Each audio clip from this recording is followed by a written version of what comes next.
Recap dikit soal materi sebelumnya. Kemarin kita belajar tentang set. Hari ini kita akan bahas Bloom filter. Ini akan memakai konsep hash juga. Mirip kayak set, tapi bisa lebih cepat. Terus kita akan masuk ke kriptografi. Mana tadi? Kriptografi. Ini, cryptographic hash. Hash function, tapi dia memiliki properti untuk kriptografi. Agak cukup panjang juga. Setelah itu masuk ke hash map. Kalau waktunya mungkin, kita akan masuk ke bitmap. Kita agak recap dulu. Ini mungkin bikin yang terang kali ya. Oke, kita akan bahas Bloom filter. Nah, sebelum masuk ke Bloom filter, kita agak recall dikit, kita ulang dikit tentang apa yang kita pelajari kemarin, minggu lalu. Jadi, minggu lalu kita belajar tentang data structure set. Goal dari data structure set adalah, given sebuah data, kita ingin tahu dengan cepat apakah data itu ada di setnya, dan kita juga ingin bisa insert data itu ke dalam set secara cepat juga, dan maintain nggak ada duplikat di situ. Mungkin saya gambar ya. Jadi ketika kita sudah belajar set, kita di computer science ada yang namanya abstraksi. Abstraksi itu ya kita nge-wrap yang detailnya, dan kita berpikirnya high level aja. Contoh, misalnya ketika belajar set kemarin, di dalam set itu kan sebenarnya mirip kayak array kan. Mirip kayak array, terus masing-masing punya indeks nih, 0, 1, 2, 3. Terus kita ingin, misalnya ingin nambahin set, kita ingin bikin set, isinya adalah 2 dan 3. Maka kita tinggal nge-flip bit ini menjadi 1, yang lainnya jadi 0. Ini mengindikasikan bahwa kita memiliki angka 2 dan memiliki angka 3. Dan kita nggak punya angka 0 sama angka 1. Internally itu bentuknya array. Tapi ketika kita sudah melakukan abstraction, kita coba hilangkan pikiran bahwa itu array dari kepala kita, dan bikin lebih simpel. Bayangkan itu seperti set matematika, himpunan, di mana isinya adalah, ya udah angkanya aja, 2, 3. 2, 3. Dan kemudian set itu kita bisa melakukan lookup dengan cepat, jadi bisa tahu apakah ada angka 2 di sini dengan O1, dan bisa juga insert angka 4. Dan insert ini dijamin unik. Jadi kalau insert angka 4 akan masuk angka 4 di situ. Tapi kalau kita insert lagi angka 3 misalnya, itu nggak akan ada duplikasi. Nah, jadi mental model kita setelah ya abstraksinya adalah bayangkan yang ini, dan nggak usah bayangin detail bagian dalamnya ini. Itu akan mempermudah ketika kerjain soal apapun gitu ya. Kita nggak usah mikirin dalamnya. Ya udah, pokoknya ada suatu, kita tinggal bikin set, kita bisa melakukan dua operasi ini dengan cepat. Dan kita nggak perlu mikirin bagaimana untuk hilangin duplikasi, nggak perlu looping juga buat ngecek apakah konten angka 2 gitu. Tinggal pakai metode yang udah ada. Oke, kemarin kita mulai dari bit array ya. Jadi katakan kita punya set 0, 1, 4.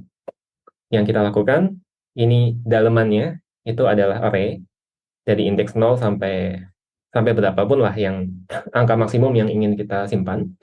Kemudian untuk elemen-elemen yang ada di array di set itu kita ubah menjadi angka 1. Jadi yang atas itu indeksnya, indeks array-nya, yang bawah itu value dari array-nya. Indeks ke 1, value-nya adalah 1. Indeks ke 0, isinya 1. Jadi ini sesimpel kayak bikin array, mana tadi?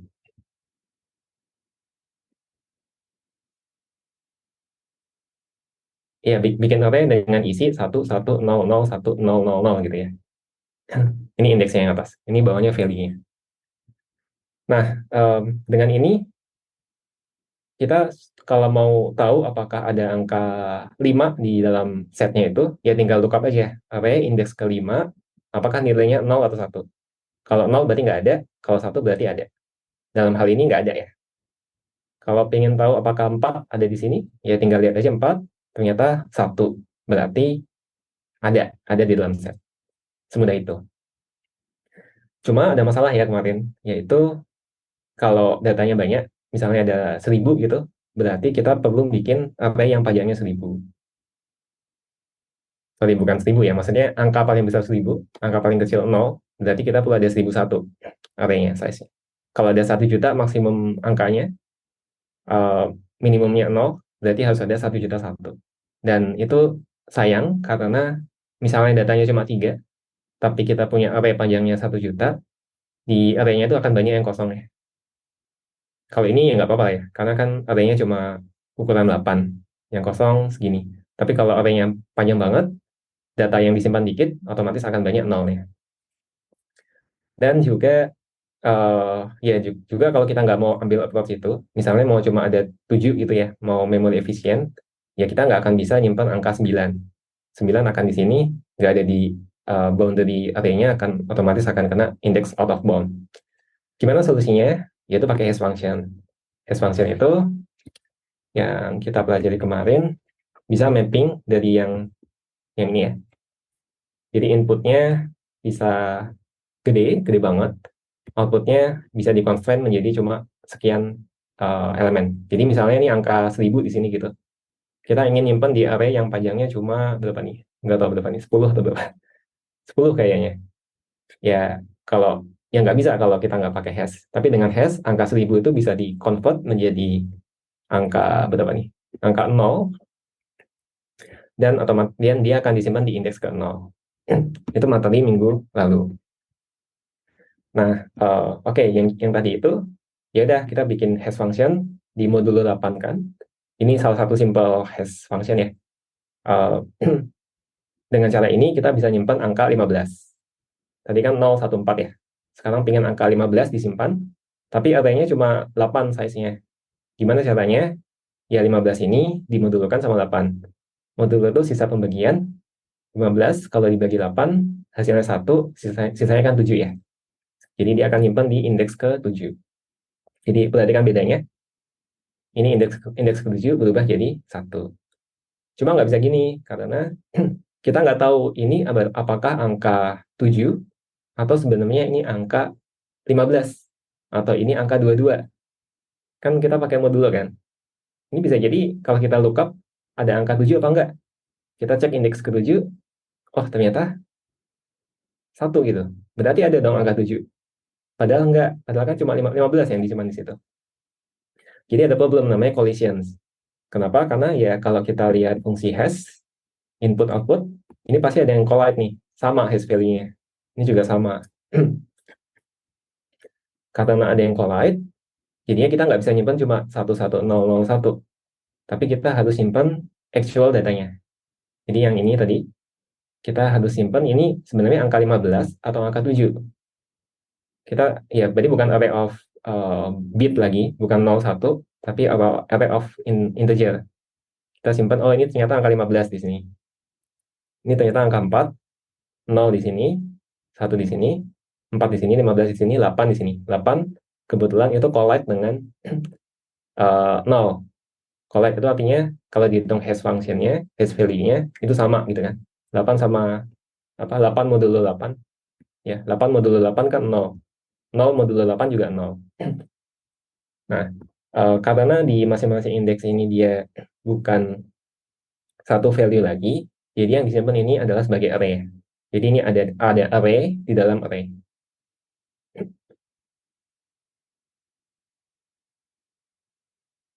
Oke, yang ini artinya none ya, yang nggak ada data apapun.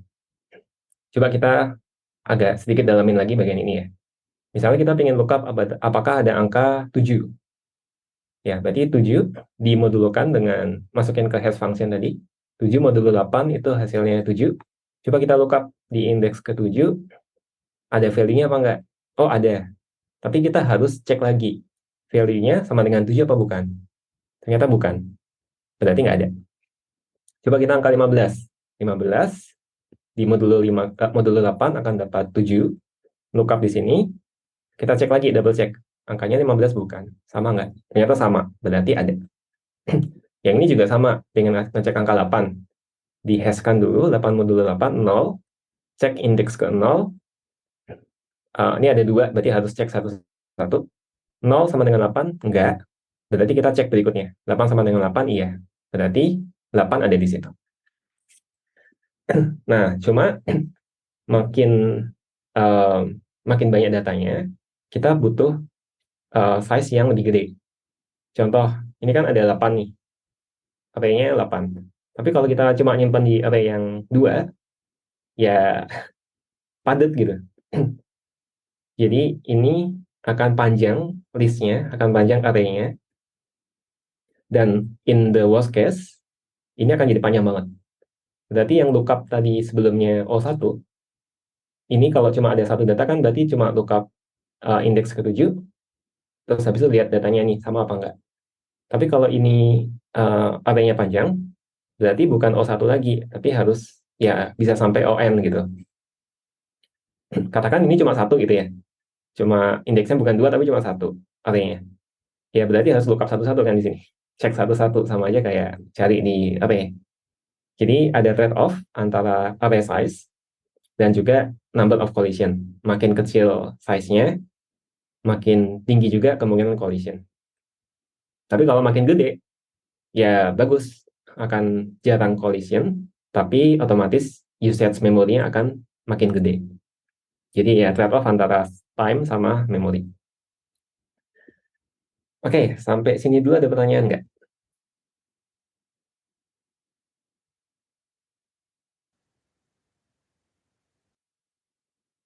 Silakan di chat kalau ada pertanyaan. Ini recap materi sebelumnya. Oke, nah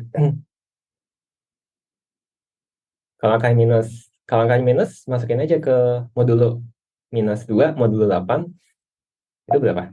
Tergantung bahasa pemrograman sih. Modulo 8. Modulo pakai 6. Ya sama ya, tetap bisa masuk ke indeks ke-6. Nanti di sininya tinggal disimpan ya minus minus 2. Tapi modulo minus tuh beda bahasa pemrograman, hasilnya bisa beda ya. Saya punya lebih nggak?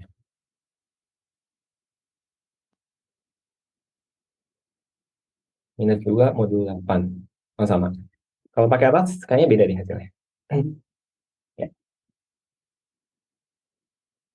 Ada nggak mesti modulo. Modulo itu yang paling paling simpel ya. Yang lain biasanya main bit manipulation yang kemarin kita lihat di sini. Kita lihat hashing. Nah ini nggak pakai modulo, tapi kita main bit manipulation digeser ke kiri 5, terus habis itu ada bit masking. Ya, cuma kayaknya kita nggak go into detail itunya ya. Real case-nya buat apa? Kalau yang set itu bisa buat macam-macam di bawah. Misalnya buat uh, pengen ada array yang ini nggak unik, kita pengen dibikin unik, nggak boleh ada duplikat. Gimana caranya? Ya udah masukin aja ke set. Nanti akan hilang di duplikatnya sendiri. Terus real use case-nya apa? Misalnya member self checking. Pengen tahu ada user yang ke-ban nih. Kita ingin tahu apakah name ini ada di blacklist apa enggak. Kalau kita pakai array, kita perlu cek satu-satu. ON. Tapi kalau pakai set, kita bisa instan dapat. Oh ternyata cuma gini doang code-nya. Code-nya jauh lebih simpel, nggak perlu looping juga. Atau buat register, kita pengen ngecek apakah username-nya udah pernah dipakai apa belum. Itu juga bisa, masukin aja ke set, terus ya checking aja. Jadi ketika kita mikirin real use case, kita balik ke tadi, kita abaikan yang ini, kita coba mikirin ini aja. Akan jauh lebih simpel mikirnya. Lanjut dulu ya. Nah, jadi kan ada trade-off ya. Kalau pengen cepat, harus digedein, apa namanya, array-nya, size-nya. Kalau pengen kecil, pengen hemat memori, ya ya dibikin kecil tapi jadi lebih lama. Nah, ada nggak trade-off-nya ada nggak cara yang lebih efisien? Ada, namanya Bloom filter. Jadi idenya sebenarnya simple ya. Kalau tadi kan cuma pakai satu hash function ya. Given sebuah angka, coba kita gambar aja. given angka 9 gitu. Terus kan kita punya array ya. Kita hitung hash-nya. Katakan hash function-nya adalah sama dengan X modulo 10 gitu. Berarti akan dapat ya, 9 modulo 10 adalah 9. Katakan 9 itu di sini. Ya, berarti kita simpan di sini angka 9. Terus kita pengen masukin data lagi. Angka berapa? Angka 2. Angka 12 deh. Ya, 12 modulo 10 dapat angka 2. Berarti itu akan masuk ke sini.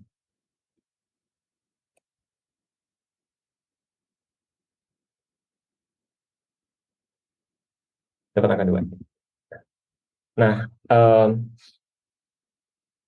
begitu pula 19 ya. 19 kalau mau masukin ya udah modulo 10, berarti akan ada di sini 19. Nah, kalau pakai Bloom filter, hash function-nya nggak cuma satu, tapi bisa 2, bisa 3, 4, 5, tergantung setting yang kita inginkan. Katakan kita pakai 3 ya, 3 hash function. 3 hash function itu fungsinya beda-beda.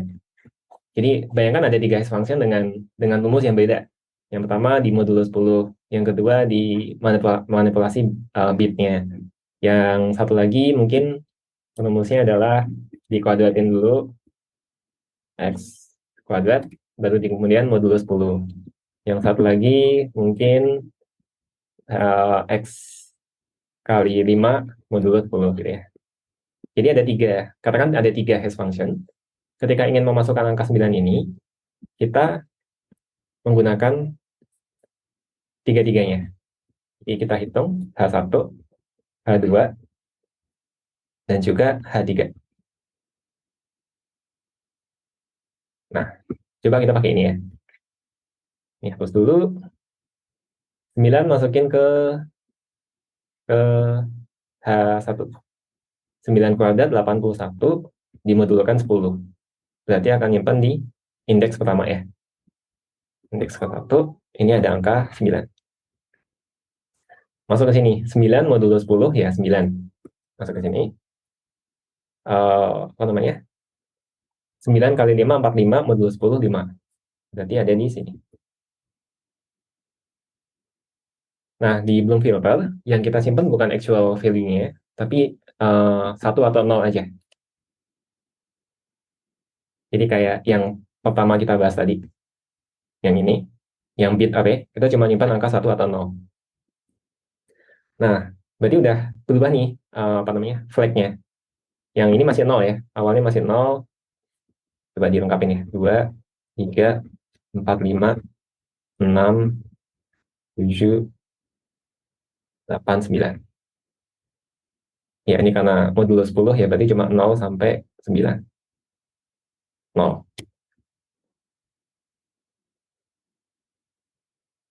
Nah, yang ini masih 0 semua ya, karena belum diganti tadi, masih 0.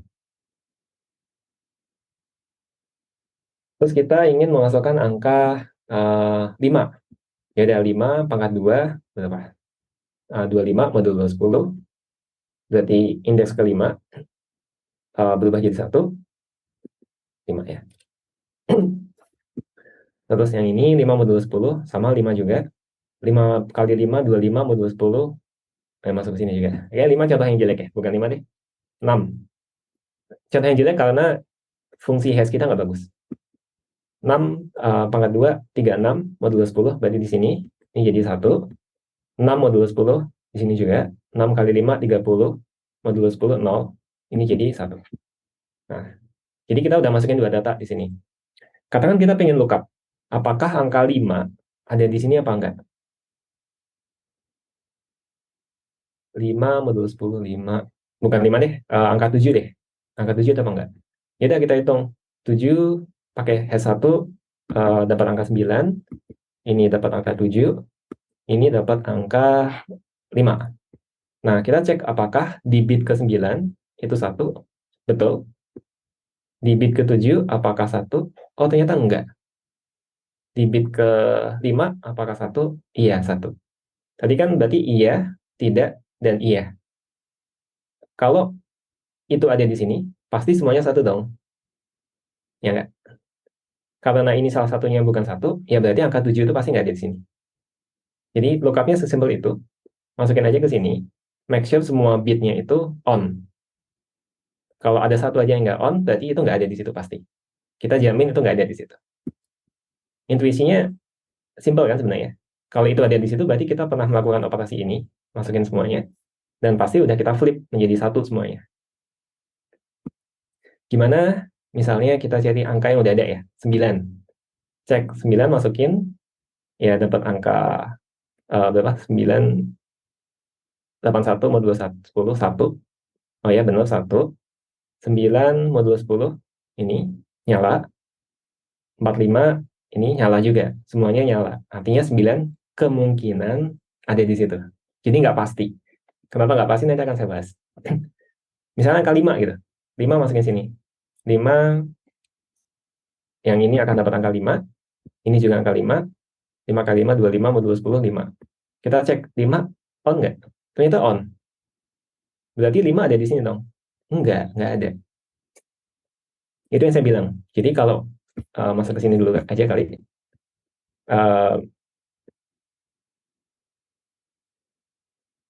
Jadi ada yang namanya ini, type error. Jadi kalau kalau belum filter bilang iya, berarti kemungkinan iya, nggak pasti iya. Tapi kalau belum filter bilang nggak ada, itu pasti nggak ada. Oke, sebelum situ coba agak kita ulangi dikit ya, dengan contoh code yang real. Ini kita punya hash function. Hash functionnya saya tambah satu parameter ya. Itu buat nentuin hash keberapa. Jadi tadi kan ada H0, H1, H2, atau H1, H2, H3 gitu. Instead of saya bikin 3 hash function, saya bikin satu aja. Tapi kalau ingin dibedakan, ya udah tinggal bedakan parameter ini. Cuma ini essentially ya kita cuma ngasih ke hash function yang berbeda lah. Terus kita print. Jadi string hello itu dia 941. Berarti di indeks ke 9, 4 sama 1 dinyalain tuh bitnya. Terus kalau mau ngecek apakah hello ada di situ, ya udah kita cek aja kan tadi. Apakah satu semua apa enggak. Cuma itu baru kemungkinan, enggak pasti. Ketika dia bilang ada, itu berarti mungkin ada. Coba nyimpan data lain, world. Sama, masukin ke hash function yang berbeda, dapat angka 812, kita nyalain 812. Oke, jadi kita udah ada di sini kata world sama kata hello. Kemudian kita ingin ngecek apakah kata Bob ada di situ apa enggak. Sama ya, masukin ke hash, dapat angka 965, kita cek 9, oke, nyala. 6, oh nggak nyala. Sama 5. Ini 5 juga nggak nyala. Berarti pasti Bob itu nggak ada di situ. Jadi kalau nggak ada, itu pasti. Tapi kalau ada, itu mungkin ada. Catur juga sama. Ini 452 itu 45, ini 0. Pasti catur nggak ada di situ. Kita coba Levi. Nah, Levi dapat 444. Cek 444, oh ternyata semuanya satu. Berarti ada apa enggak? Berarti kemungkinan ada. Nah, coba kita masuk ke statistik sedikit. Jadi ini ada yang namanya type 1 sama type 2 error. Kita bisa mapping antara predicted sama actual. Predicted itu yang kita tebak ya. Actual itu yang sebenarnya ada. Sebenarnya dibalikin sama, predicted itu yang ditebak, actual itu yang sesungguhnya sebenarnya. Jadi kalau sesungguhnya positif itu bisa beda-beda ya definisinya. Misalnya kita bikin AI model tentang prediksi apakah dia sakit kanker apa enggak gitu. Actualnya adalah ya kondisi sebenarnya apakah dia kanker atau enggak. Predicted itu adalah yang didetek sama dokter, yang didetek sama mesin. Jadi kalau dokter bilang, kamu sakit, tapi ternyata dia beneran sakit, ya berarti itu adalah true positif. Tapi kalau dokter bilang sakit, tapi sebenarnya nggak sakit, itu disebut sebagai false positif. Jadi positifnya adalah sakit, tapi sebenarnya itu false. Sebenarnya ya salah gitu. Begitu pula sebaliknya. Kalau dokter bilang, kamu nggak sakit, tapi ternyata sakit gitu, ya itu false negatif. Jadi dokter bilang negatif, negatif kamu nggak sakit, tapi sebenarnya itu false, salah. Kalau boleh milih, milih false positif atau false negatif? Boleh komen dengan konteks tadi, diagnosa dokter.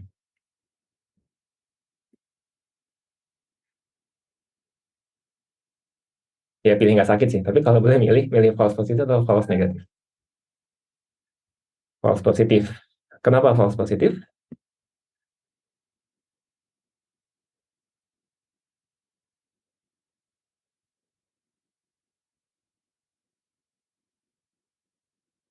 Karena ya, ya berarti false positif di sini kan.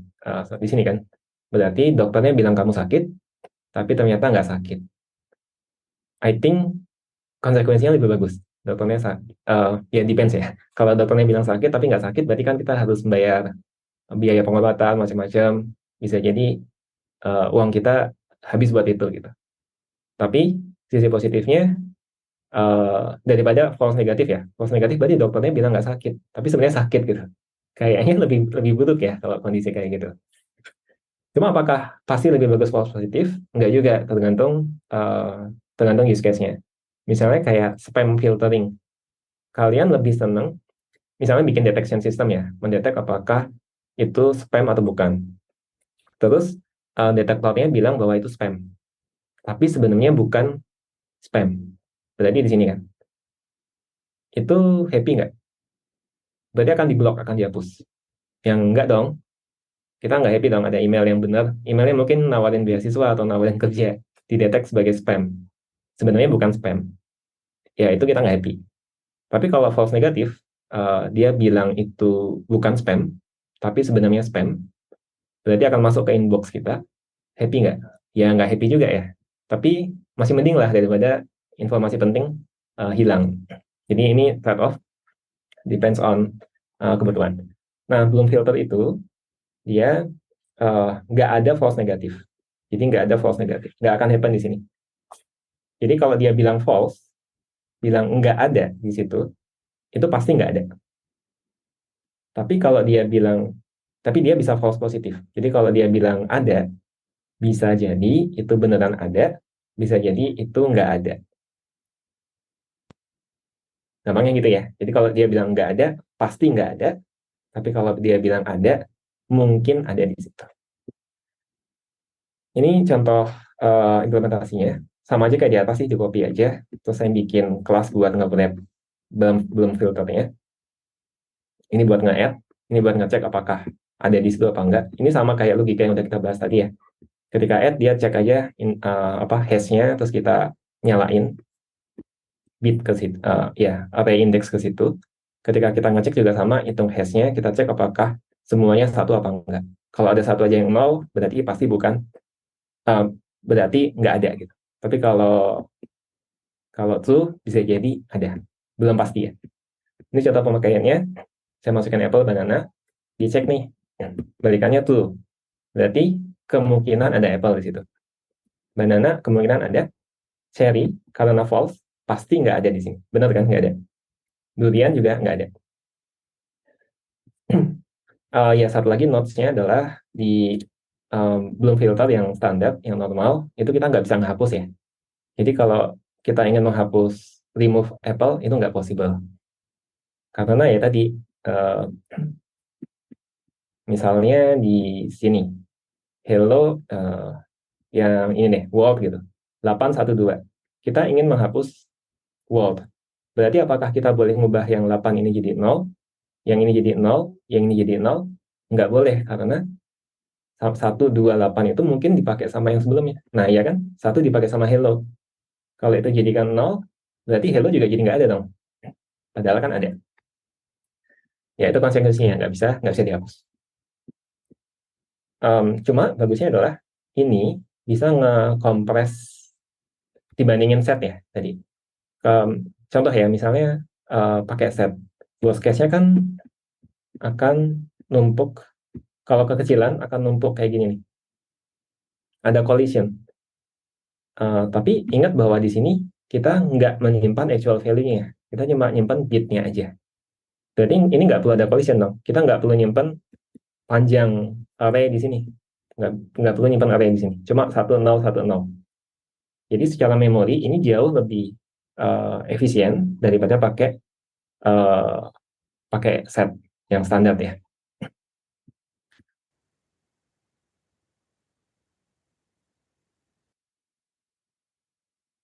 Jadi space-nya bisa efisien, lookup-nya juga cepat sekali. Ini OK, K itu adalah jumlah hash function-nya. Kalau hash function-nya ada 3, ya berarti ini konstan 3 kali call aja. Kalau K-nya sama dengan 1, itu sama aja kayak set yang atas tadi. Kalau K-nya 1 ya, sama kayak bit inilah. Sama kayak bit array ini. K-nya cuma 1, berarti cuma pakai 1 hash function kan. Terus kita nyalain kan. Sama aja kayak gini. Cuma kalau K-nya cuma 1, kelemahannya apa? Kelemahannya, kalau dia bilang iya, kita lebih nggak yakin itu beneran ada. Coba ya, 014. Kita masukin angka 4. Ini kan K-nya 1 ya, modulo 10 ya. 4 modulo 10, 4. Oh ya, ada 1. Berarti ada apa enggak? Belum tentu, karena 14, kalau di modulo 10 kan juga ada, juga 1 kan? Berarti itu 4 atau 14? Nggak yakin. Tapi kalau pakai pakai dua hash function, ya, itu kalau dia bilang iya, kita lebih yakin bahwa itu iya. Kalau kita pakai 3, kita lebih yakin lagi, karena dia ngecek 3 bit kan.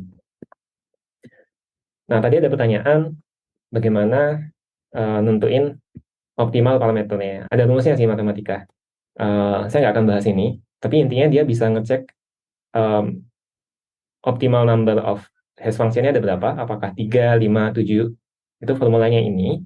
Jadi depends on M itu adalah ukuran array-nya, N itu adalah jumlah data yang akan kita simpan. Dia berbanding lurus sama M ya. Ya, berbanding terbalik sama N. Ini juga sama, apakah kita untuk nentuin M ya. Jadi untuk nentuin ininya, M itu adalah size-nya, bit array-nya harus gede apa. Itu bisa pakai rumus ini. Jadi P itu adalah kita ingin berapa tinggi false positifnya. Kalau kita false positif tadi yang ini ya, yang kalau dia bilang iya, apakah kita yakin itu beneran iya apa enggak? Kalau kita mau lebih yakin lagi, ya udah naikin aja ini ya, naikin P-nya, naikin P-nya nanti dapat M yang lebih gede lagi. Ya. Use case-nya apa? Use case-nya banyak. Jadi kalau ini menarik ya. Kalau lihat Wikipedia di bagian bawahnya.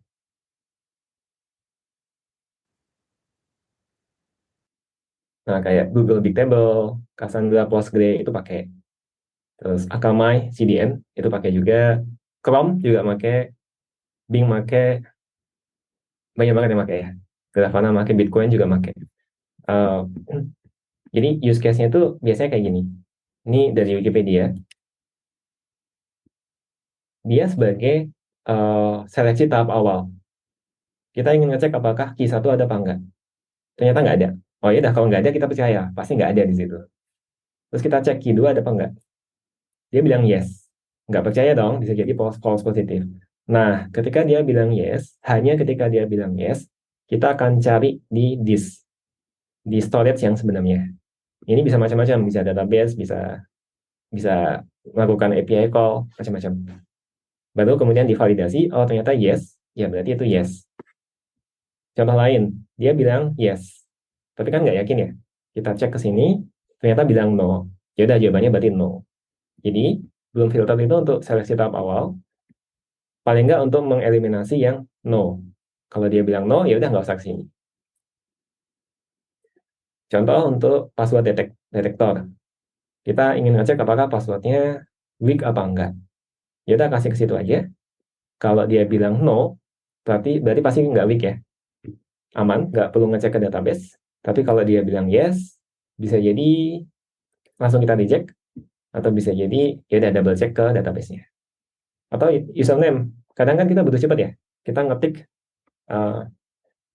misalnya UI-nya adalah ada untuk register kita masukin username sama password. Username sama password. Kesel nggak teman-teman kalau udah masukin username, kemudian klik submit, register, terus ketika register dia bilang username udah dipakai. Berarti harus ganti lagi kan username-nya. Ganti yang lain, register lagi, udah dipakai. Secara UI nggak enak. Tapi secara kalau kita ngomong sama orang backend, mungkin lebih seneng kayak gitu. Karena nggak perlu ngecek ke database sesering itu. Dan juga ya database biasanya kan bottleneck di situ kan. Biasanya orang frontend akan nego. Oh yaudah, pinginnya adalah ketika kita ganti ngetik di sini satu huruf, misalnya LE gitu. Pengen otomatis ngecek apakah LE itu ada apa enggak. Terus kalau nambahin lagi V, pengen ngecek.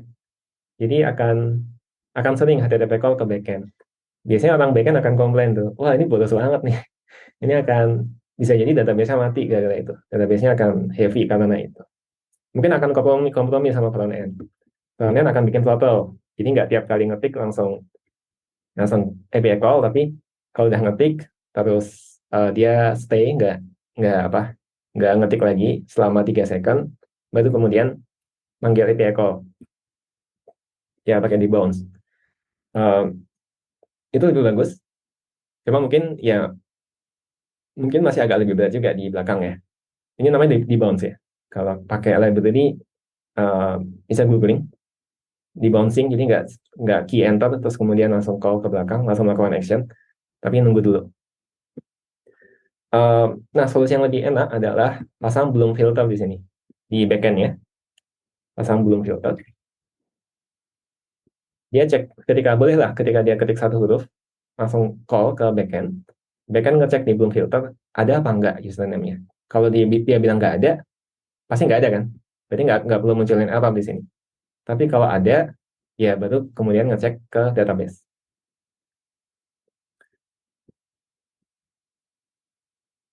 Atau mungkin ini dipakai Chrome, tapi sekarang udah nggak pakai lagi. Jadi dia katanya untuk website-website yang berbahaya, dia nyimpan di Bloom Filter. Kalau itu no, berarti pasti nggak bahaya kan, bisa visit. Tapi kalau yes, berarti mungkin itu berbahaya, bisa langsung dikasih warning atau mungkin double check ya ke belakang, bener nggak? Tapi ini dulu, sekarang katanya udah kebanyakan yang malicious URL, jadi nggak pakai lagi.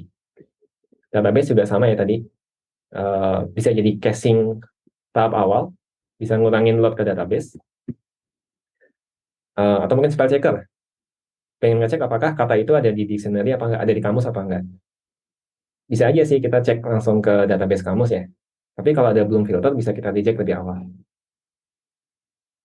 Nah, itu materi soal belum filter. Jadi ya berguna ya nambah satu layer di depan. Biasanya agak OT dikit, biasanya database itu adalah sesuatu yang ingin kita protect. Ini database. Cara protectnya macam-macam kan. Saya pernah megang sistem yang real time-nya itu 200.000 real time. Dan pernah juga megang sistem yang lebih rendah dari sini, tapi bermasalah, tapi bottleneck di database.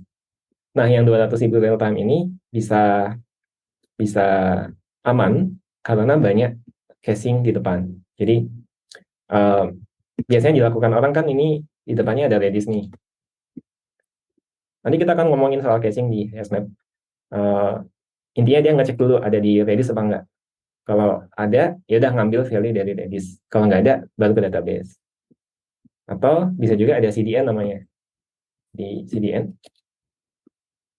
CDN itu third party, bisa Google, bisa AWS, bisa Akamai, bisa Cloudflare, bisa CloudFront. Intinya adalah ketika kita butuh suatu aset, kita minta misalnya index.php gitu ya. Dia akan ngecek dulu di CDN, ada nggak file index.php-nya. Kalau ada, dia nggak akan minta ke belakang, nggak akan nembak ke VM kita, ke server kita, tapi langsung balikin dari CDN. Dan ini sangat-sangat membantu. Karena kebanyakan website kan statik ya, sama aja value-nya. Ketika statik, ngapain nge-visit website kita? Toh yang di-render juga sama-sama aja. Kalau pakai CDN, ya itu akan di-handle sama CDN. Server kita akan cuma satu kali call ketika di awal aja. Ya. Agak OT nanti akan kita bahas soal CDN.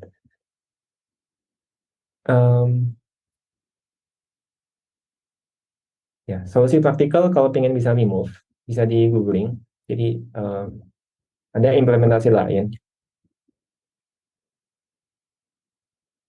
Mana ya? Ya, ini ada namanya counting bloom filter. Bisa baca-baca ini. Ini dia bisa melakukan remove, bisa delete. Ya, silakan dibaca sendiri ya. Kalau misalnya ada dua kemungkinan, dua entitas ada di semua bit atau semua pengecekan hash, berarti bisa dibilang hash functionnya nggak proper dan unik, Mas. Hello world 152, world 512. Ya, hash function itu, uh, ini contoh hash function yang jelek. Karena coba kita masukin angka 5 tadi kan. Ternyata sama semua nih 5. 25 mod 5 mod 10, 5 kali 5 mod 10. Nah, hash function yang bagus dia uniform. Jadi nggak cenderung akan masuk ke satu value tertentu, tapi akan tersebar ke banyak tempat. Dan hash function yang bagus juga, ketika ada perubahan hello sama halo, ini cuma perubahan satu kan. Outputnya harusnya jauh berbeda. Jadi nggak cuma beda satu bit atau berapa. Jadi sensitif sama perubahan input. Oke, ini belum filter. Banyak yang nggak tahu, tapi sebenarnya ini sangat-sangat menarik. Dulu kalau nggak salah Reddit pakai ini buat ngecek yang ini ya, username tadi. Apakah dipakai apa enggak, itu pakai pakai belum filter. Lanjut dulu ke cryptographic hash. Jadi kita masih tema hash ya, masih tema hash. Um, ini agak formal definition hash. Kita udah bahas banyak ya hash tadi, kemarin juga. Jadi formal definitionnya hash function itu adalah sebuah function yang inputnya ini. Jadi kan semua di komputer pasti kan 0101 kan. String atau number itu kan juga bisa direpresentasikan dengan 0101. Inputnya adalah 0101, yang ini asterisk, berarti dia bisa uh, any length, lengthnya bisa 1, 2, 3, menjadi sama 01 tapi n. Jadi ini bounded, outputnya fix. Misalnya contohnya n-nya 8, ya berarti outputnya pasti 8, 8 bit, inputnya bisa macam-macam. Ini formal definition of hash function. Nah, tapi hash itu ada dua. Yang pertama cryptographic, yang satu lagi non-cryptographic. Contoh yang non-cryptographic itu yang kita bahas so far. Jadi kita nggak pingin ada, ya yang penting bisa bisa mapping aja tanpa pingin ada kriptografi uh, uh, properties. Contoh ini kan bisa ya. Ini outputnya pasti cuma 0 sampai 999, pasti static outputnya. Tapi inputnya bisa dynamic, bisa any length nih. Ini non cryptographic hash. Oh ya, pingin ngenalin juga, mungkin udah belajar ya waktu SMA ya, notasi ini. Jadi kalau pakai itu ini range ya, 0 sampai 1000, tapi 0-nya itu included, 1000-nya itu nggak included. Jadi ini 0 sampai 999. Yap. Iya. Oke. Collision udah kita bahas ya. Bisa ada yang sama nih hash function-nya. Kalau hash-nya nggak cryptographic, kita bisa mudah mencari collision. Jadi given sebuah hash function, given sebuah hash value, kita pengen nyari angka yang collide dengan ini. Dan kita tahu rumus hash-nya, number modulo 1000. Ya gampang kan? Ini pasti 1983, ini juga sama. Bentar, hash-nya belum di-execute. Ya, sama kan? Kalau mau nyari collision yang lain, ya gini juga collide pasti kan. Nah, ini contoh yang bukan cryptographic hash. Gampang nyari collision-nya. Kenapa itu bahaya? Karena nanti ya di bawah. Dan one way juga ya. Jadi given sebuah ini yang udah ke hash, kita nggak bisa balikin ke yang sebelumnya. Jadi di sini kita nggak bisa balikin kan. Kita nggak tahu itu sebelumnya apakah ini, atau apakah ini. Tapi kita punya tebakan. Oh, kemungkinan ini gitu. Nah, kalau pakai yang cryptographic secure, itu lebih strong lagi. Jadi nggak mudah bikin tebakan apa aja possibility-nya. Kalau ini kan gampang ya. Kita punya angka ini, di kepala pun kita bisa nebak kan. Oh, kemungkinan ini 983, 1983, 2983, dan seterusnya. Tapi kalau cryptographic hash, nggak nggak trivial buat ngecek value-nya apa. Ini contoh yang bukan hash function. Namanya hash function, tapi ini bukan hash function. Karena ini karena nggak one way. Tinggal di lower aja kan, akan dapat nilai sebelumnya. Contoh yang bukan juga itu adalah encryption. Jadi ya ini mungkin banyak yang salah kaprah ya. Merasa bahwa oh encryption itu secure kan, bisa dikasih password, bisa pakai private key, public key. Tapi itu bukan hash function.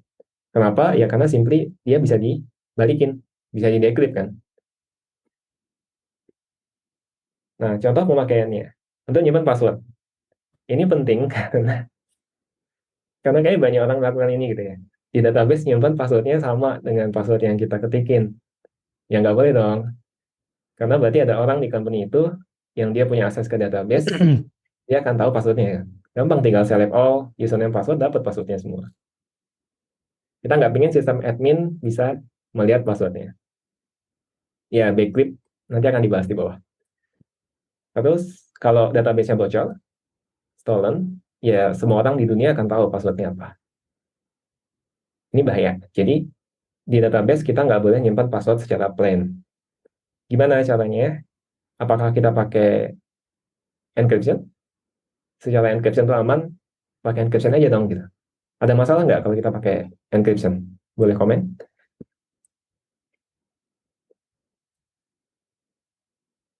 Kenapa nggak aman kalau di encrypt?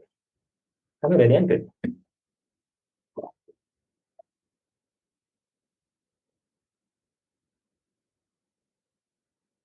Iya, karena bisa di decrypt.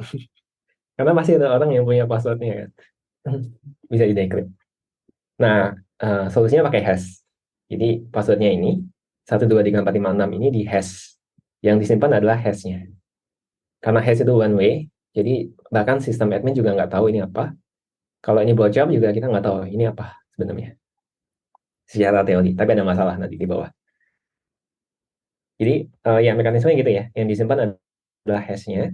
Ketika login, ini code buat ngecek. Ya, ketika login kan kita perlu ngecek ya passwordnya benar apa enggak. Yang dilakukan adalah query ke database. Misalnya yang login adalah Bob gitu ya. Kita query Bob, passwordnya apa? Oh, hashnya ini. Kemudian kan ketika login dia akan masukin passwordnya juga kan. Kita bandingin. Mungkin digambar aja ya. Jadi ketika login, dia akan masukin username dan juga password. Nah, password yang ini login. Passwordnya itu akan di hash. Terus, dia akan ke database. Pertama, lookup dulu. Lookup by username. Jadi, select hash password from users where username-nya sama dengan yang dimasukin tadi. Sama dengan input username. Yang ini. Berarti di sini kan dia punya pair antara username sama hash passwordnya. Yang dibandingin hash-nya ini. Jadi sesama hash-nya apakah sama apa enggak value-nya. Gitu ya. Cari di sini, oh, ternyata Alice tuh hash-nya ini. Password yang dimasukin sama user di hash dulu. Sesama hash kemudian dibandingin. Kalau sama berarti benar apa enggak? Kalau hash-nya sama, berarti bisa login apa enggak? Bisa. Ada yang bilang nggak bisa. Ada kemungkinan password sebenarnya beda, tapi sama nggak hash-nya? Bisa sama. Karena hash ada collision kan.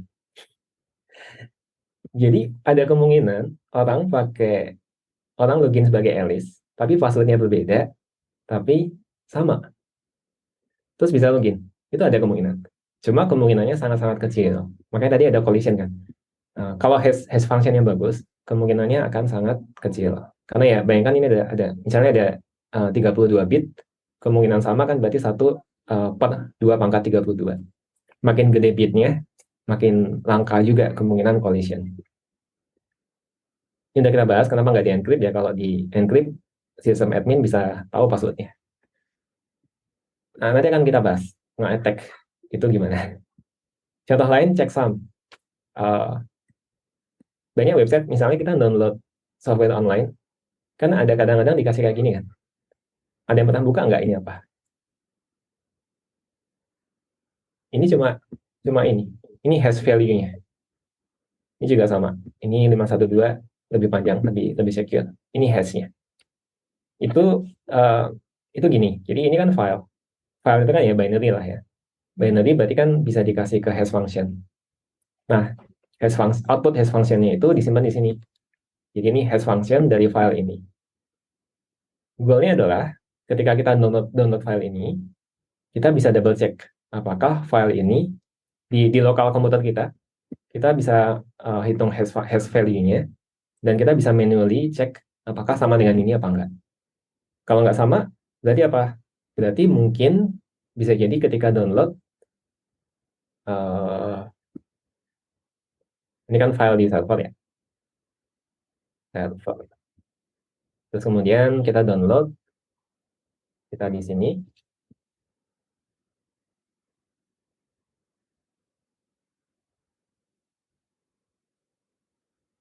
jadi ada orang lain yang intercept itu, terus kemudian dia inject filenya.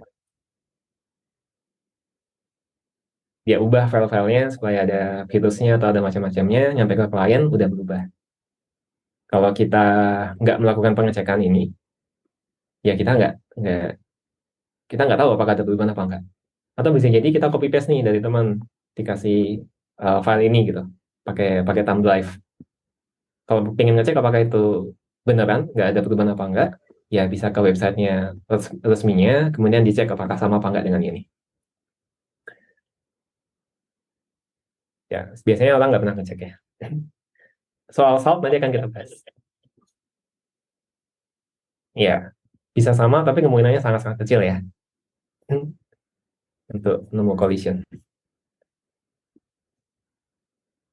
Ini buat integrity, nggak mesti soal file, bisa juga soal komunikasi di network. Kita pengen ngecek apakah bisa jadi bukan karena orang nakal ya. Ini kan karena orang nakal kan. Bisa jadi memang networknya nggak reliable aja. Yang semula angka 1 berubah menjadi angka 0. Itu kan possible. Nah, kalau pakai checksum, kita bisa ngecek. Dan in fact di TCP/IP udah ada mekanisme buat checksum ya. Kan ya, network nggak reliable. Ada yang unik bahkan.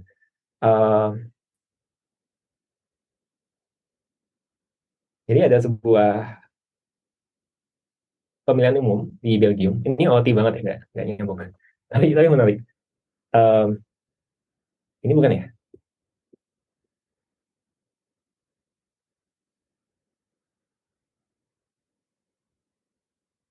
Ini ada sebuah pemilihan umum. Uh, ya votingnya pakai digital, pakai pakai pakai mesin lah ya, bukan pakai kertas. Terus kandidatnya itu ada yang suaranya jadi banyak banget. Uh, dan akhirnya melakukan perhitungan ulang kan. Tapi dicek-cek-cek. Jadi kalau dijumlahin itu nggak sesuai dengan jumlah pemilihnya. Dicek-cek-cek, kenapa bisa berubah? Apakah ada kecurangan sengaja atau bukan? Ada yang pernah dengar nggak? Ada yang tahu jawabannya nggak? Kenapa bisa berubah votingnya? Alasannya, ya ada yang mau tebak? Ya ada radiasi itu. Ya, Jadi radiasi, kan numbers tuh semuanya binary kan. Katakan votingnya gini, dia dapat suara sebanyak ini. Ini nggak tahu angka berapa. Terus ada radiasi. Radiasinya itu ngubah di memorinya yang semula 0 jadi 1. Atau mungkin di depan yang semula 1 jadi 0. Otomatis berubah kan? Iya, teorinya.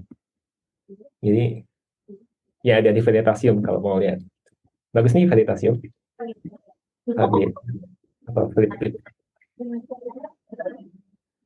Katanya nggak bisa tidur ya? Kayaknya ada yang Ya, bocor ya. Saya mute dulu ya. udah sih. Kenapa Kemarin bisa tidurnya? sebah. Karena itu ya. Eh, nah, jadi kalau teman-teman code-nya ada bug, bisa alasan. Kayaknya itu karena radiasi deh bugnya. Oke, balik. Ya, ini buat integrity. Nah, tapi yang kita lakukan di atas ini bisa di-attack. Gimana nge-attack-nya? Ada macam-macam attack. Yang pertama, pre-image attack. Harusnya, kalau hash-nya itu cryptographically secure atau sound, ketika kita memiliki sebuah value H, ini ada hash function, inputnya M, outputnya H. Jadi given output, kita ingin menebak input M. Bisa nggak? Kita punya outputnya, kita ingin nebak input M. Susah kan kalau dengan cara tadi. Tapi katakan kita hash-nya bentuknya kayak gini nih.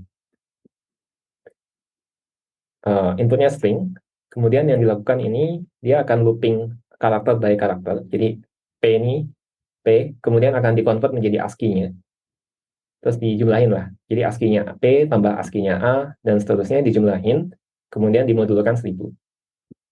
Ini dapat hash-nya 851. Nah, coba kita melakukan pre-image attack. Kita punya outputnya 851, kita ingin nebak inputnya. Jadi kita ingin nebak password. Bisakah? Bisa.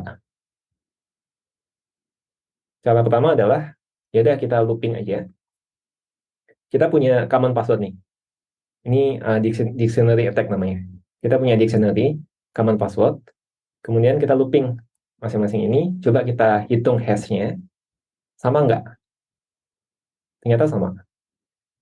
Apakah ini kita sudah melakukan pre-image attack? Bisa dibilang iya atau enggak?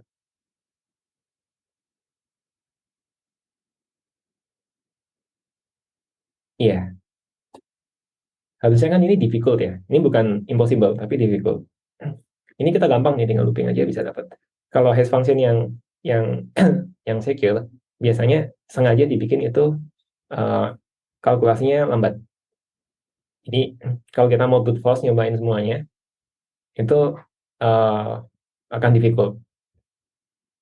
Tapi ini agak curang nih, karena di sini attack kita punya ininya, punya clue-nya. Gimana kalau passwordnya ya nggak common gitu passwordnya. Ya bisa juga kita brute force aja, looping semua kemungkinan gitu ya. Nanti akan kita bahas yang itu. Tapi coba kita melakukan collision. Jadi kita punya hash function ini, kita ada dua tipe pre-image attack.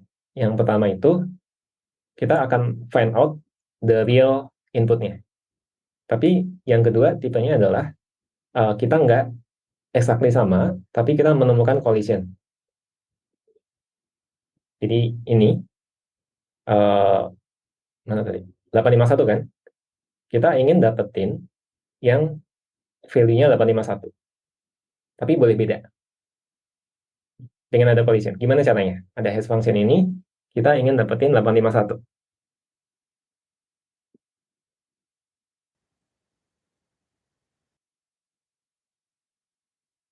Caranya sebenarnya bisa main. Jadi nggak perlu brute force, tapi coba lihat fungsi hash-nya ini. Coba cari kelemahan dari fungsinya ini. Dulu di kuliah pernah gitu ya, jadi ada tugas, lupa ngapain, tapi kita nggak main brute force, nggak main dictionary attack, tapi kita lihat algoritma hashing-nya atau enkripsinya, cari kelemahan di situ, terus kita bisa find out, ternyata bisa bobol dengan cara seperti ini. Contoh ini, Oke, dapat 851, tapi kita nggak tahu inputnya apa. Kita akan nebak. Kita tahu logiknya kayak gini. Ya udah, kita coba, ini kita cari di ASCII table ya. A itu 97, B itu 98, C itu 99, dan seterusnya. Terus ini kan logikanya dijumlahin kan. Cuma dijumlahin terus modulo 1000. Ya udah, kita coba cari aja kombinasi di sini yang kalau dijumlahin itu hasilnya adalah 851. Ini saya main-main, saya nggak pakai coding apapun. Coba aja cari kombinasinya. Z itu 122. Z-nya ada 6 kali. Berarti berapa? 122 kali 6, ditambah sisanya yang butuh W. Nah, dapat 851. Ini contoh yang nggak cryptographically secure. Gampang kan kita melakukan collision? Kita nemu kolisi tanpa coding apapun. Dan kalau ketemu collision, impact-nya apa? Impact-nya yang tadi. Password-nya beda, tapi kita bisa login ke orang itu. Nih, katakan bocor nih. Ini bocor. Tapi ya kita nggak tahu kan password-nya apa. Tapi kalau algo ini yang nggak secure, ya udah bisa kita usahain dapetin value lain yang hasilnya kayak gini juga. Collide, maka kita bisa login. Ya, jadi ini contoh yang nggak secure. Kalau itu yang contoh yang secure itu menjadi computationally invisible. Jadi bisa makan 5 tahun, 10 tahun, atau ratusan tahun buat bisa attack itu. Ini rumusnya, kalau mau good force, kalau ada n bit, ya kita harus nyari semua kemungkinan kan, 2 pangkat n kan. Kalau n-nya 256, ya berarti harus 2 pangkat 256. Kalau kita lihat yang ini 512 bit. Jadi kalau lihat yang baru-baru itu, ya bitnya nambah ya dibandingin yang sebelum-sebelumnya. Oke. Nah, ini menarik. Ada yang namanya rainbow table. Jadi kalau lihat brute force itu dia nyoba semuanya ya. Jadi kita nyoba 0,0000 dulu nih. Betul nggak? Kalau nggak betul, coba ini. Kalau nggak betul, coba ini, dan seterusnya. Makanya ada 2 pangkat n. Tapi kalau pakai rainbow table, kalau 2 pangkat n kelihatan nggak possible kan? Gede banget gitu. Nah, rainbow table itu logikanya, katakan kita punya hash ini nih, nggak perlu tahu dalamnya ya. Kita cuma bilang ada hash function ini, kita pakai MD5, udah nggak secure sekarang MD5. Ya kita punya hash ini, terus kita lakukan kayak yang kita ide di awal tadi. Kita nggak nyimpen passwordnya, tapi kita simpan hashnya aja. Nah, ini di execute, yang di database kayak gini ya, Alice, ini bukan passwordnya Alice, tapi ini hashnya. Terus tugas kita adalah pengen nge-crack nih passwordnya if, apa nih passwordnya ini, si dia ini. Cara pertama adalah brute force, kayak gini. Kita nyoba semua, mungkin kita punya clue bahwa passwordnya ini cuma A sampai Z, huruf kecil semua. Ya udah, kita coba aja. A sampai Z kan 26 nih. Jadi ini karakter pertama, karakter kedua, karakter ketiga, karakter keempat. Terus kita tebak. Oke, ini kalau kita print. Sebentar. Kalau kita print, dia akan nyoba dari ALZ. Kalau atas lagi dari AAA lah ya. Ya. Terus coba Alek, Alel. Untuk semua yang ada di sini, kita hitung hash-nya. Terus kita bandingin dong sama hash yang di sini. Sama hash-nya ini. Kalau sama, ketemu dong passwordnya. Ya enggak?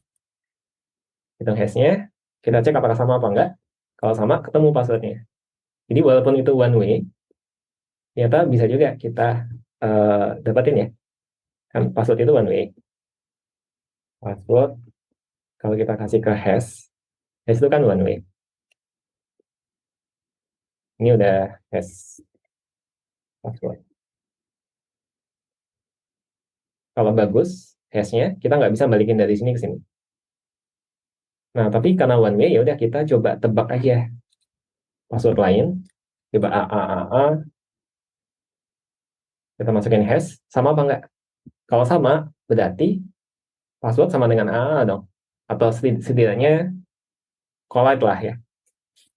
Ya, kita coba semuanya B, C dan seterusnya. Kalau itu sama, kita secara nggak langsung bisa nge-reverse passwordnya. Ya ini brute force, tapi ternyata dapat tuh execute, dapat passwordnya aman. Sama if itu passwordnya aman. Coba kita tebak passwordnya si Diana. Ini 5 karakter, ya berarti loopingnya tambah satu lagi. Ini bisa lebih enak pakai recursive ya. Cuma di sini make it simple aja. Terus ini tambah lagi apa nih? Tambah lagi C5.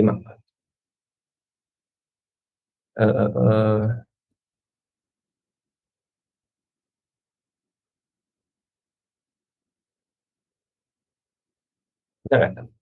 Oh, lebih lama. Ya karena 5 karakter ya. Tapi kayaknya masih bisa ditunggu. Gimana passwordnya?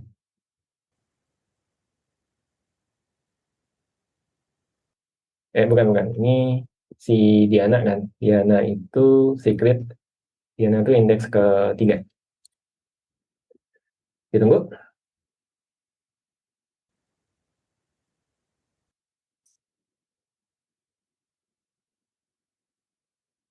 Oh, nggak dapet. Ada yang salah.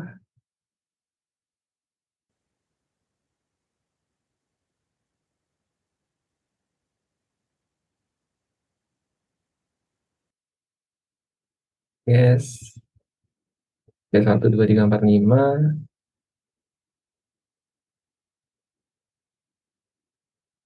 Betul 5 karakter. Oh, bukan Diana ya? 1, 2, 3, 4. Oh iya betul, sorry. 6, 6. Si Charlie 6 juga. Ya berarti loopingnya 6 ya. Ya udah katakan Diana passwordnya ini berapa? 4.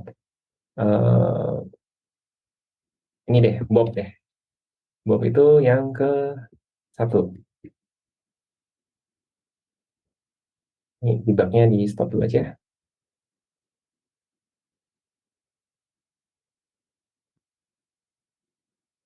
Ya ini kelamaan pakai looping ya. Kalau pakai looping bisa dibikin fleksibel jumlah karakternya. Uh, yang atas di execute dulu. Execute. Tunggu 10 detik. Kita akan nemu passwordnya dia.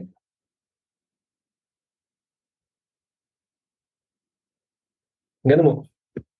Ada bug. 01. 01. Bob 1, 2, 3, 4, 5. Bob 1, 2, 3, 4.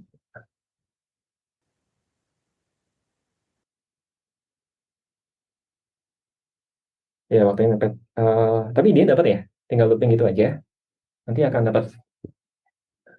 Nah, jadi makanya penting buat, ya biasanya diminta nggak boleh huruf kecil semua, harus ada huruf besarnya. Diminta juga number of karakternya minimum berapa.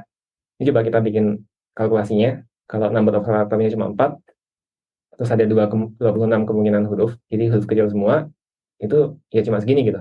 Ini masih possible di looping. Kalau lebih gede lagi, ini mungkin pakai huruf kapital sama huruf kecil, 52, 26 tambah 26, 8 karakter ternyata lebih gede lagi kemungkinannya. Begitu. Jadi untuk bikin brute force jadi lebih nggak possible, makanya dibikin panjang passwordnya pakai jumlah karakter yang lebih banyak. Nah, kita coba dictionary text sekarang di sini. Oh, Bob angka semua, betul. Kita loopingnya, angka semua. Kita loopingnya bukan pakai angka. Thank you, thank you. Ini namanya dictionary attack. Jadi kita udah punya password yang umum, atau mungkin dari yang leak ya. Kan banyak ya password leak itu. Nggak mesti itu kata-kata yang umum, tapi ya udah kita masukin aja ke sini. Terus habis itu kita cari hash-nya. Nah, dapat hash-nya nih. Untuk password, secure, semuanya dapat. Terus habis itu kita punya ini tadi kan, hash-nya mereka kan. Tugas kita adalah cari passwordnya Diana. Ini. Ya tinggal lookup di sini aja kan. Lookup bisa O1 kalau pakai hash. Dapat. Passwordnya sama nggak nih? Diana 69 ya sama. Passwordnya berarti secret. Ketemu. Ini yang disebut sebagai rainbow table. Jadi rainbow table itu artinya adalah kita pre-calculate dulu common apa ya, bisa common atau mungkin password yang udah kita tebak. Ini banyak ya listnya. Kita pre-calculate hashnya apa. Kemudian dari data yang bocor ini ya kita tinggal lookup aja di sini. Kemudian ketemu passwordnya apa. Terus kelemahan lain tadi dengan cara yang logic hash simple tadi adalah, katakan kita punya ini nih, kita tahu bahwa passwordnya si Charlie itu sama dengan passwordnya Grace, karena hashnya sama nih, sama kan? Berarti kalau kita nggak bisa ngebobol Charlie, kita bisa ngebobol Grace juga. Atau misalnya kita adalah si Charlie itu, kita bisa login sebagai Grace. Oh tahu kan, passwordnya sama kamu. Ini bisa happen ya, kalau ada password klik gitu, dan nama kita ada di situ, terus dapat hashnya, terus di bawah-bawah, ternyata ada orang lain yang sama gitu. Ya berarti kan collide paling nggak ya, kita bisa login sebagai mereka. Solusinya gimana? Solusinya pakai salt. Salt itu garam, bukan ya? Intinya adalah yang kita hash itu bukan cuma passwordnya aja, tapi kita tambah salt. Kita tambah salt itu random value, kita tambahin aja. Contoh ini, jadi bukan cuma passwordnya aja, tapi kita tambah sama salt. Saltnya kita set sebagai ini. Nah, terus kita lihat, ini masih sama ya, Charlie sama Grace ini masih sama, karena saltnya sama. Cuma ini jadi nggak bisa di-attack pakai rainbow tabel yang tadi. Rainbow tabelnya kan nggak pakai salt tadi kan, cuma cuma yang ini nih case-nya. Kalau kita lookup di yang ini, nggak akan ketemu. Apakah lebih aman? Iya, sedikit lebih aman, karena yang common rainbow tabelnya nggak bisa dipakai. Tapi kalau aku sebagai yang bikin rainbow table, dan aku tahu saltnya, saya tahu saltnya, maka bisa tinggal bikin rainbow table lagi kan, dengan salt ini. Ketika bikin rainbow table ini, ya kita nggak langsung nge-hash ini, tapi kita nambahin salt yang kita tahu tadi. Ini katakan saltnya bocor ya, maka akan dapat, dan kita bisa melakukan attack yang sama. Nah, terus ini juga masih ada kelemahan. Ini kita tahu sama kan, Charlie sama Grace. Kenapa? Karena saltnya sama. Jadi harusnya saltnya itu beda per user. Jadi gini, saltnya beda, saltnya dibedakan. Terus kalau kita simpan, kita hash. Nah, sekarang kelihatan Grace sama si Charlie udah beda. Walaupun passwordnya sama. Simply karena saltnya berbeda. Dan konsekuensinya, saltnya ini juga harus disimpan di database. Ini disimpan juga. Jadi ketika login, kita akan lookup saltnya ini. Akan digabung sama password yang dimasukin, kemudian dihitung hashnya. Setelah itu, dibandingin sama yang di sini. Kalau sama, ya berarti boleh login. Intinya gitu. Dan dengan cara ini, rainbow table jadi nggak efektif anymore. Karena ya nggak possible buat pre-calculate semuanya. Karena saltnya beda-beda. Nggak bisa bikin gigantic, nggak bisa bikin dictionary yang sangat besar untuk lookup ini semua. Karena beda-beda masing-masing orang. Ya. Contoh yang sering dipakai itu Bcrypt. Tadi ada yang mention di chat ya. Kalau pakai Rails, pakai device, itu pakai Bcrypt. Ini di Python juga ada. Ini kita coba ya. Caranya simple ya. Bisa kita generate saltnya, kemudian ini password yang ingin di hash, kemudian pakai fungsi hashnya ini, kita kasih password sama saltnya juga. Ini hasil hashnya. Dan hasil hashnya ini di sini ada saltnya. Jadi salah satu yang ada di sini ini, itu adalah saltnya. Jadi kalau yang tadi ini kan kita berarti bikin kolom tambahan di database ya, di tabelnya, kolom salt. Kalau pakai Bcrypt, saltnya itu udah included di bagian hashnya. Jadi ada di sini, ada saltnya. Ketika login, kita ambil di sini hashnya, kita pause saltnya di mana, kemudian lakukan yang serupa dengan tadi. Ini buat verify password, ada juga di Bcrypt metodenya. Ini hashnya, kemudian ini passwordnya, tinggal pakai cek password.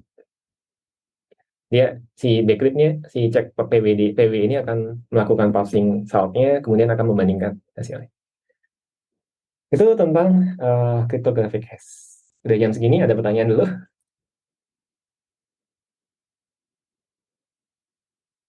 Banyak. Kalau dictionary itu kan cuma list of common password ya. Bedanya sama Rainbow Tabel bukan cuma list of common passwordnya, tapi ada hash value-nya. Udah di pre-calculate hash-nya.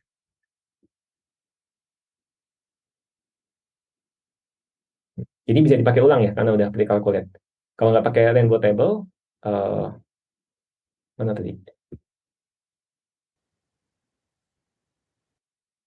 Berarti kita perlu satu-satu kan? Perlu perlu nge-crack ini nih.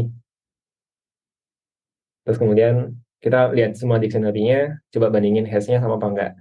Terus ketika di sini, lihat lagi semua dictionary-nya sama enggak hash-nya. Kan jadi harus berkali-kali. Kalau pakai Rainbow Table udah di pre-calculate, nggak cuma dictionary tapi ada hash-nya, tinggal lookup aja. Itu sangat-sangat cepat. Ya, quantum komputer kalau dicek di internet ada bisa lebih cepat melakukan hash ini, mencari collision. Cuma saya nggak tahu caranya. Silahkan dibaca-baca. Ya, cyber security. Seru sih. Eh, ini belum ngomongin private key, public key, eh, digital signature. Itu sebenarnya seru. Dan lesson learn dulu kalau kuliah di situ, jangan pernah membuat sendiri security system. Jangan pernah bikin hash function sendiri. Jangan pernah bikin, bahkan cara melakukan, uh, cara gabunginnya, itu juga jangan inisiatif nyoba bikin sendiri. Mending pakai standar yang udah ada. Karena lupa case-nya apa. Tapi coba kita kita ubah dikit aja, itu ternyata ada yang menemukan flow-nya. Cuma saya lupa apa.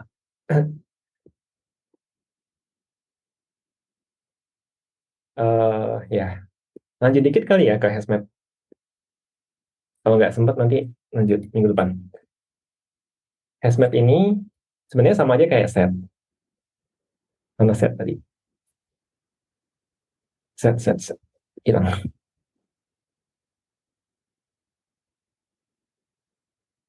Ya, oke. Set itu kan idenya adalah ini ada indeks arraynya 9 gitu. Kemudian kita hash kan, terus kita simpan. Kita katakan simpan angka 4 di sini. Terus berarti 14 juga di sini.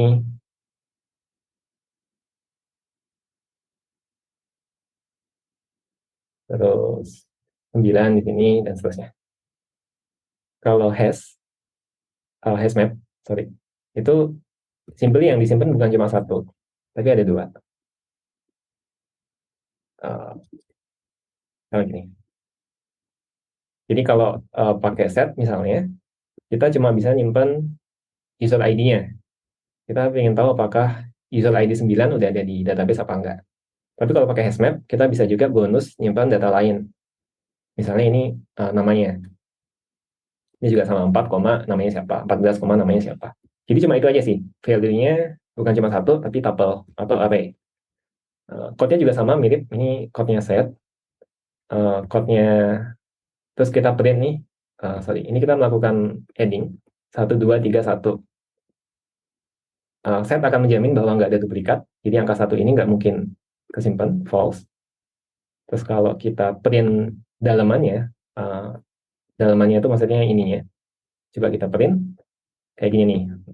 Ini kan array ya, 1, 2, 3, 1, 2, 3. Ini udah melakukan hash. Udah dengan hash. Mau ngecek konten angka 1, ya berarti tinggal di hash aja. Ada di sini apa enggak. Dapat 200 di hash. Ini modul berapa ya? Modul 100, berarti kan 0 ya. Ini nggak ada, berarti nggak ketemu. Ini set. Representasi dalamnya kayak gini.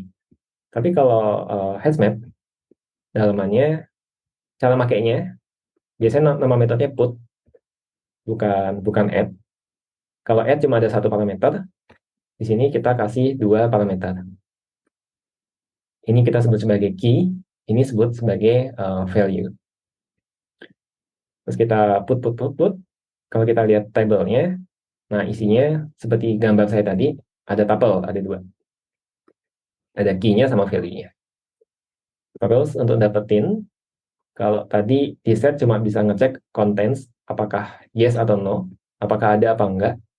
Tapi kalau has, kita bisa dapat value-nya. Jadi ini kita kasih key-nya, 1, kita bisa dapat value-nya. Value-nya apa? Alice. 5, nggak ada, ya kita nggak dapat. Dapatnya none. Itu aja. Jadi gampangnya hash map itu kayak tabel di Google Sheet atau di Excel dengan 2 kolom. Dengan 2 kolom. Ada key-nya, kemudian ada value-nya. Given sebuah key, kita bisa lookup value-nya dengan complexity O1. Jadi kayak lookup ya. Ini ada ID, kita pengen tahu namanya siapa, ya udah kita kasih kayak primary key lah ya. Ya, tapi nggak sebaliknya ya. Kalau kita punya value, nggak bisa lookup by value. Harus by key. Ini high level library-nya banyak ya, semua bahasa pemrograman pasti ada.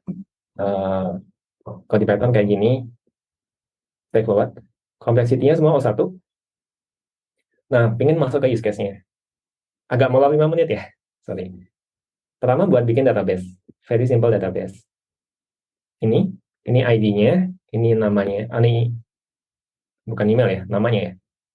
Terus given sebuah user ID, kalau kita pengen dapat emailnya kayak namanya apa, kalau kita nggak pakai hash, kalau kita cuma punya array, yaudah kita simpan semuanya di array, bentuknya tuple. Tuple tuh ya kayak array of array lah.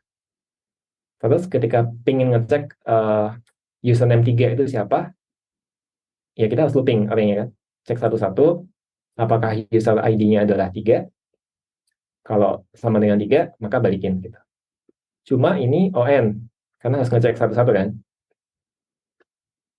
Kita udah belajar, ini nggak efisien kalau ada 1000 users. Ini nyambung sama database juga ya. Database kan ada index kan.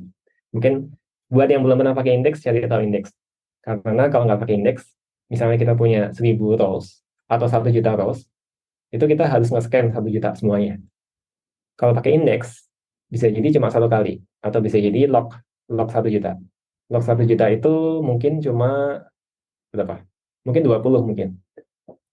Mungkin cuma 20 kali. Jadi 20 versus 1 juta sangat-sangat beda. Banyak happen magic gitu ya, ada slow query-nya lambat. Solusinya cuma simple nambah index aja. Otomatis akan jauh lebih cepat hasilnya. Ya, kalau pakai hash map, ini kita simpan sebagai key value pair. Key-nya adalah ID-nya, value-nya adalah namanya. Kalau mau dapetin namanya, ya udah tinggal search aja di by key, itu O1. Jadi jauh lebih cepat daripada yang ON. In fact, ini happen di database ya. Jadi kalau kita bikin index, ini bikin index. Indeksnya itu kalau di ini apa ya, Postgres atau apa ya? Itu bisa kita set using hash. Kalau pakai using hash ini, berarti internally mereka akan bikin hash map. Akan bikin hash map by key ID ini. Ya, cuma di database biasanya pakai B-tree. Tapi nggak kita bahas sekarang ya. Mungkin lain kali B-tree. Kelemahan dari hash itu, kita nggak bisa query yang pakai range. Kita cuma bisa exact match. Siapa yang user ID 4? Bisa kan tinggal lookup 4 gitu. Dapat David. Tapi siapa yang user ID-nya lebih dari 3 dan kurang dari 5? Pengen dapetin, lebih besar sama dengan 3 dan kurang dari sama dengan 5. Pengen dapetin ini. Itu nggak possible kalau pakai hashmap. Atau kalaupun possible, itu ON. Lambat. Nah, kalau pakai B-tree, itu bisa efisien buat query kayak gini. Contoh lain, case yang kita bahas tadi, CDN. Katakan kita punya fungsi yang lambat nih, ada sleep 1 second. Ya, ini pura-puranya lambat ya. Terus kita ingin, dan ini cuma menghitung square ya, bilangan kuadratnya aja. Terus kita ingin print bilangan kuadrat dari 1 sampai 5 ya. 1 kuadrat, 2 kuadrat, 3 kuadrat, dan seterusnya. Ini kalau kita execute, ini kita execute 2 kali. 1 kali, 2 kali. Ini sama nih, butuh 5 detik masing-masing. Kan ini wasted kan? Sebenarnya kita udah tahu bilangan kuadrat dari 2 itu 4. Kenapa kita hitung lagi? Bisakah ini lebih cepat? Jawabannya bisa. Yaitu dengan pakai dictionary. Jadi, begitu kita calculate, kita masuk ke fungsi square, kita cek dulu apakah itu udah ada, kita jadikan parameter x ini sebagai key-nya. Dan kita jadikan output kalkulasinya menjadi value-nya. Nah, kita cek x ini udah ada di cache-nya atau belum. Kalau udah ada, nggak usah hitung lagi. Kita balikin aja. Hanya ketika nggak ada di cache-nya, kita hitung, kita lakukan kalkulasi, dan jangan lupa setelahnya kita simpan di cache-nya. Jadi next time manggil lagi, nggak perlu melakukan recalculate. Kalau kita coba execute code yang sama, yang atas 5 detik, yang bawah jadi 0,0000 something detik. Jadi jauh-jauh lebih cepat. Iya, kalau pakai dynamic programming itu pakai cache juga. Semacam pakai cache. Dan ini kepake banget ya, dimanapun. Yang tadi contohnya, misalnya, kita punya API. Apa nih? Misalnya, products. Kita ingin dapetin products index ke 3 gitu ya. Ya, bisa gini ya, kalau e-commerce ini apa namanya? 2 minus baju biru gitu. Ini kan akan nambah API ini. Akan nambah API kita, katakan pakai golang. Terus di golang akan nge-query ke database kan. Ini ada select from product where ID sama dengan 2. ID sama dengan 2. Nah, ini kan nggak cuma satu orang yang buka kan. Ada orang lain yang buka juga. Ya akan melakukan yang sama di bawah. Akan ngulang lagi. Akan ke database lagi. Padahal konten produknya juga sama. Harganya nggak berubah. Fotonya sama. Deskripsinya juga sama. Kenapa nggak kita simpan di cache? Nah, kalau kita simpan di cache, kita simpan di dictionary, sebenarnya simple sih. Kita cuma maintain key sama value. Bisa bikin sendiri juga kalau mau. Tapi biasanya pakai Redis. Key-nya adalah si ini nih, ID-nya 2. Oh, bisa juga malah ini langsung ini. URL-nya langsung. Key-nya itu, value-nya bisa jadi hasil balikan dari query ini.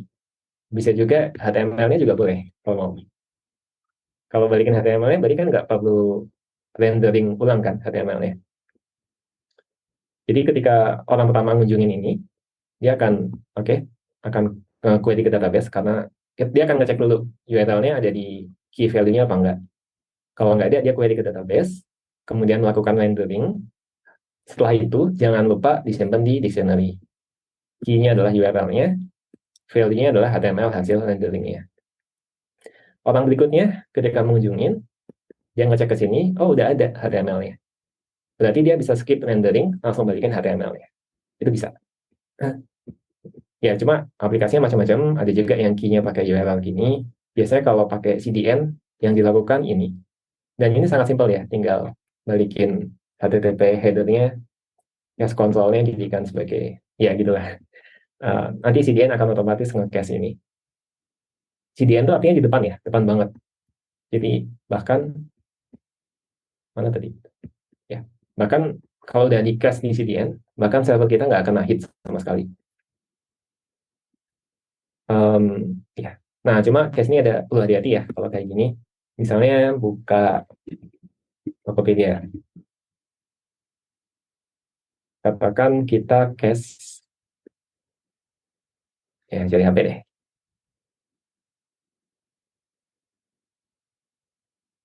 Nih. Nah, kita cache halaman ini gitu, secara utuh. Kalau usernya login, itu berbahaya. Karena kalau utuh berarti kan bagian atas ini juga akan ke cache juga. Jadi biasanya, nah ini misalnya gini nih, ke cache juga nanti orang lain buka halaman ini, muncul nama ini. Kok aneh ya? Ini saya udah nggak login tapi kok muncul nama ini? Wah, ini ada di sini. Em, ya, tapi yang bagian statik-statik ya, kayak bagian ini. Berarti cache-nya itu perlu dibikin smart enough untuk partial. Cuma bagian bawah aja misalnya. Ini kan nggak akan berubah ya kemungkinan. Terus, ya ini mungkin berubah harga gitu misalnya. Kalau harganya berubah, berarti perlu somehow di-invalidate. Invalidate itu logikanya simply cuma lookup aja di key-nya, terus dihapus nih. Ya, misalnya harganya berubah ya. Ya udah nih tinggal dihapus aja. Nanti biar orang pertama berikutnya yang mengunjungin, biar dia yang mengisi key value-nya. Ya, nanti ada ya simpelnya gitu ya. Cuma pada prakteknya bisa jadi rest condition terus oke, nggak sekarang. Eh ya, tapi kayak bagian bawah ini clear, straightforward, boleh banget ini di cache. Ini kan nggak perlu updated kan? Kalaupun ada orang ngasih review, terus baru muncul 2 hari berikutnya juga nggak masalah. Siapa yang ngecek bagian ini? Nah, cache itu biasanya ada TTL-nya, ada berapa lama dia hidup. Eh, buat kayak gini yang jarang berubah, ya udah pasang aja kayak 1 hari. Berarti selama 1 hari, walaupun ada orang baru yang ngasih review, itu nggak akan berubah. Which is fine, nggak masalah kan. Tapi kalau harga gitu, kalau kita bikin 1 hari nggak akan berubah ya, ya orang orang orang tokonya akan komplain ya.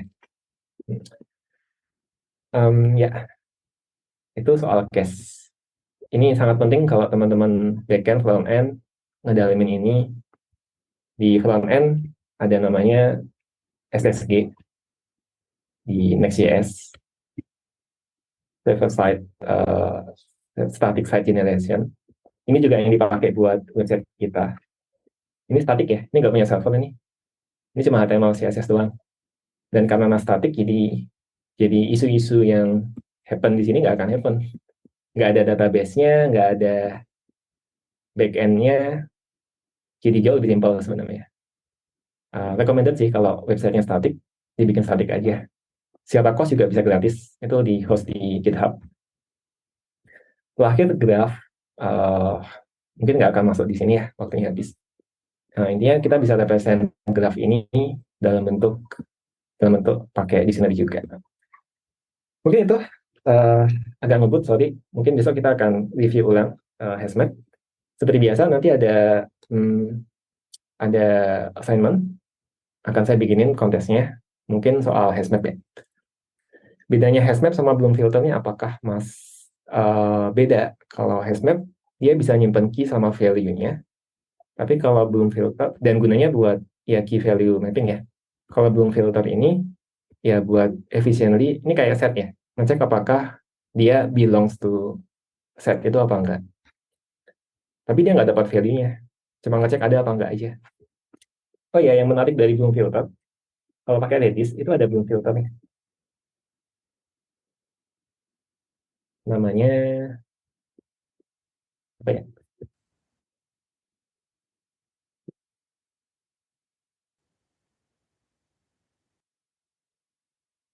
Hyperlock lock. Ini belum filter bukan ya? Bukan ya? Oh, beda lagi. Iya, ada belum filter. Ada juga hyperlock lock. Ini sama probabilistic data structure. Ya, silakan dilihat-lihat lah. Case-nya disimpan di server, iya di server. Kalau HashMap proses hashingnya gimana? Sama sih logikanya, masukin ke ini juga, ke hash function. Tapi yang di hash cuma key-nya aja ya, bukan bukan value-nya.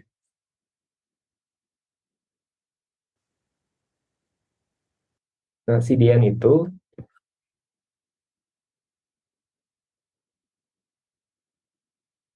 oh, ini salah satu CDN. Ini bisa ngurangin cost juga. Ada gambarnya nggak?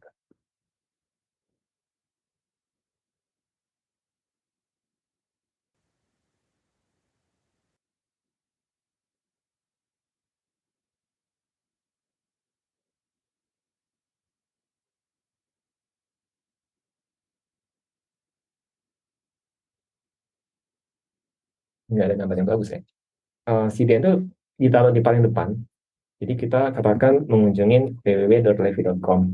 Kalau nggak pakai CDN, ini masuk ke server kita langsung. Misalnya pakai JavaScript, berarti harus nge-render JavaScript-nya, harus execute itu semua. Tapi dengan ada CDN, CDN itu ditaruh di paling depan sini, dan cache-nya disimpan di CDN ya. CDN itu bukan punya kita, itu third party di luar sana. Dia akan ngecek dulu di CDN ini. CDN ini pernah melihat website ini enggak nih, Flash products misalnya. Pernah lihat ini apa enggak? Kalau pernah, dia nggak akan ke server, dia akan balikin dari CDN. Dan kelebihan lain dari CDN, katakan server kita di Singapura.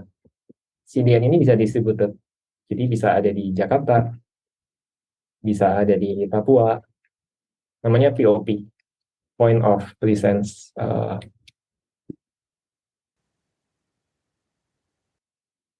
Nah ini, jadi ada di banyak tempat. Kalaupun server kita ada di Amerika, kita dari Indonesia, kalau nggak pakai CDN, akan traveling ke Amerika, akan balik kan, cukup lama. Tapi kalau ada CDN, si clone dari website, bukan clone ya, cache dari websitenya itu bisa jadi ada di Jakarta nih, di CDN servernya di Jakarta. Kalau udah ada di cache-nya CDN, dia akan di search dari Jakarta, nggak akan ke Amerika. Hanya ketika nggak ada baru ke Amerika. Ya, mungkin skip itu aja, tapi sebenarnya ini ada kayak security protection atau DDoS mitigation, itu ada semua di CDN.